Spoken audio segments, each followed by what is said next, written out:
저는 이제 가족세계 공부하면서 이 가족세계가 이제 다세대 구조를 보여주잖아요.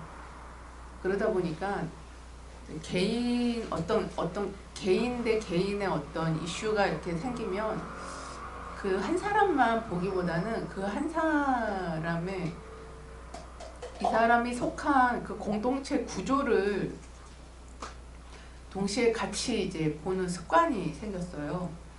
한 사람의 어떤 이슈들이 그 사람이 잘못 살아서 그렇게 된 거다, 이런 관점이 그냥 좀 사라진 거죠. 그 구조 속에 들어가면 다 그렇게 되거든요. 단지 이제 여기서 중요한 거는 이제 그 아픔들을 자원으로 삼는다면 또 사람이 어떻게 성장할 수 있는가, 이게 이제 가족세의 주제예요. 또 그걸 자원으로 삼을 용기가 있는 자는 선택을 하죠. 그래서 그 선택에 의해서 우리 안에 있는 무한한 가능성과 창조성을 우리가 경험하게 돼요. 그게 이제 에고의 성장이에요. 에고가 본성과 합일되는 과정인 거죠. 그래서 언제나 이제 이 선택과 결정이 중요해요. 그럼에도 불구하고 난 무엇을 선택하는 거죠. 근데 그 선택이 이제 어떤 선택이냐, 전체의 흐름에 내맡김, 전체의 흐름, 우리를 이끄는 어떤 힘들이 있거든요. 그 힘과 같이 가는 선택, 그 힘과 같이 가는 선택을 하는 거죠. 그게 굉장히 용기가 필요하거든요. 그때 비로소 자기 안에 있는 창조성이 꽃피어나요. 그런 경험을 우리가 살아가면서 할 때, 그때 이제 영적인 성장이 이제 일어나는 거죠. 그렇게 살아가면 죽을 때 굉장히 다르게 죽을 수가 있어요. 가족 세우기 효과라고 볼 수 있는 것들은 보는 그런 이제 그런 넓고 깊고 큰 인식력을 계속 개발할 수 있는 그 훈련, 이게 이제 가족세의 효과고, 그 덕에 우리는 굉장히 이제 그 삶에서 아주 다차원적인 역량을 개발할 수가 있어요. 특히 체면, 지금 같은 이런, 만약에 체면이 손상이 된 어떤 사건이 있었다, 또 한국 사회는 또 체면도 중요하잖아요. 체면 때문에 재회가 많거든요. 체면과 위신 때문에 가족을 제외해요. 안 그렇습니까? 다 뭐 전교 1등 하는데 뭐 막내가 꼴등해, 전교 꼴등을 해. 그럼 어떻게 될까요? 막내가 존중받을까요? 제외돼요. 어떤 교육생은 누나들이 다 서울대 갔어. 엄마 아버지도 서울대 출신이야. 아버지는 심지어 서울대 교수야.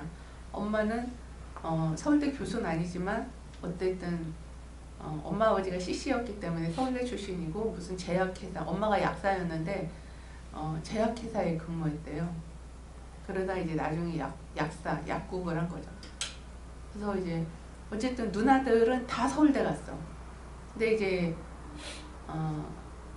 아들을 낳으려고, 딸을 계속 낳은 집인데 이제 드디어 아들을 낳았어.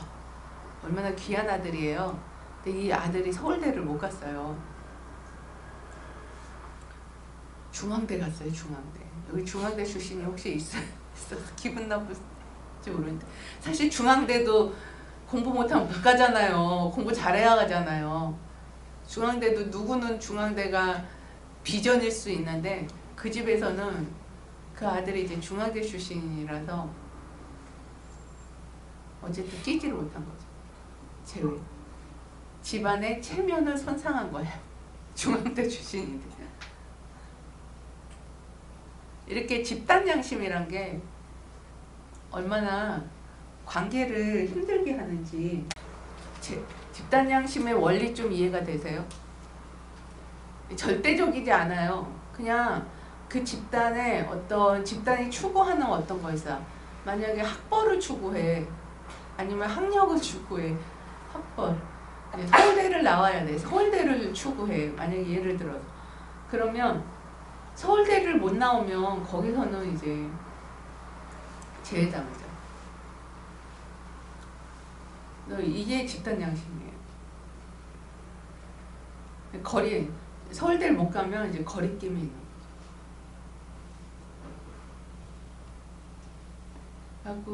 거기는 이제 50이 넘었는데 이제 그렇게 결혼을 시키려고 해도 결혼이 안 돼. 그런 집도 있고. 근데 그건 환경이죠. 환경. 그리고 그 중앙대에 나온 아들은 잘 살게 되게 어려워. 거기는 가족하고 좀 거리를 둬야 자기로서 잘 살 수가 있어. 근데 아들은 또 거기다 외아들이니까 또 거리를 두게 하질 않죠, 부모들이. 그러니까 한 존재의 인생에서 굉장한 결단을 내려야 돼. 그래서 외국으로 쫓겼는지 모르겠지만 어쨌든 전 잘 간 것 같아요. 살라고 간 것 같아요. 미국으로 갔다가 나중에 브라질로 갔어. 미국으로 뻑하면 미국에 출장 오시고 그러니까는 부모님이 출장 오시고 그러니까 출장 올 일 없는 저기 브라질 그런 경우도 있죠. 자, 이런 경우도 있고. 이제 우리나라는 난리를 계속 겪어왔어요. 이제 집단 양심 얘기하는 거예요. 집단 양심. 난리를 계속 겪어왔어요. 집안을 위해서 딸을 희생시켰어요. 그러면 그 딸이 어떻게 될까요? 제외당해요. 그런 일 많고요. 그래서 이 제외라는 거를 잘 봐야 돼요. 뭔가를 눈을 이렇게 가리고 안 보는 거예요. 뭘 제외하는 거죠.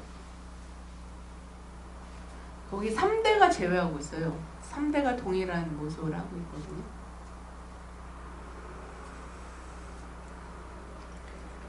그러면 이제 뭘 해야 되냐? 난 집에 가서 내가 제외하는 거 리스트를 적으셔야 돼요. 제외의 폭이 이렇게 크다는 거 말씀을 드리는 거예요. 이런 이제 학벌, 학력, 뭐 이런 거에 매여 있는 이런 사람들은 학벌이나 학력이 낮은 사람들을 제외하죠. 그런 사람하고는 밥도 안 먹으려고 해요. 그리고 집안의 체면, 집안의 위신을 깎아먹었다. 한국 문화는 체면 사회예요. 지금 뭐 많이 없어졌을 수는 있는데 뭐 과거로 갈수록 더 심했죠.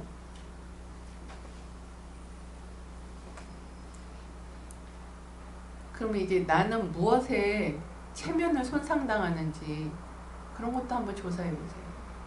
그래서 내가 무엇을 중요하게 여기는지, 무엇을 제외하는지를 리스트를 쫙 뽑아보고 그걸 하나씩 귀속시키는 훈련을 하시면 되게 도움이 많이 됩니다. 어쩌면 선생님이 정리정돈을 못하는 그 물건들은 내가 제외하는 것들일 수도 있어요. 근데 수많은 죽음일 수도 있어요. 그 물건들이. 예전에 정리정돈을 못한다고, 정리정돈 못하는 게 이슈인 경우가 되게 많아요. 근데 이제 정리정돈을 못하는 어떤 분 대역을 제가 쓴 적이 있어요. 아주 옛날에. 근데 그분은 이제 6.25 전쟁 때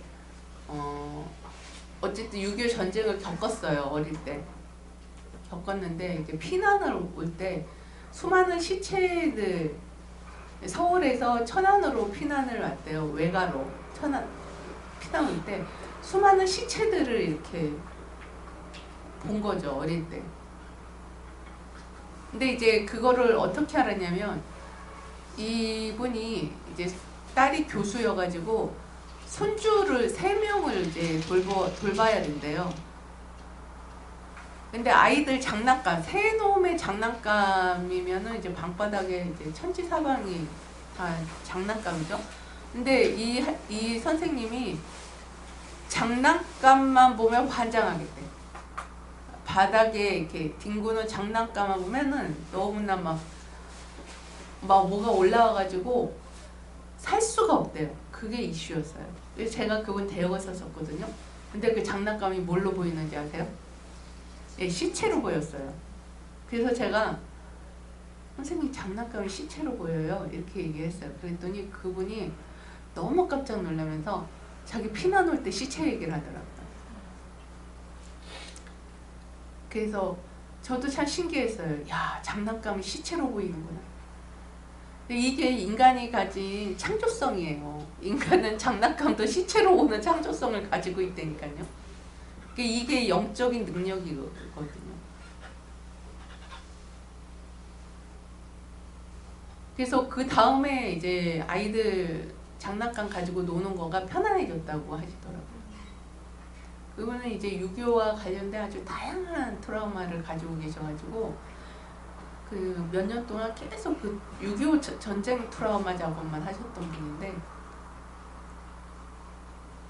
그래서 이게 정리정돈을 못하는 이슈는 되게 많은 것들을 내포하고 있어요.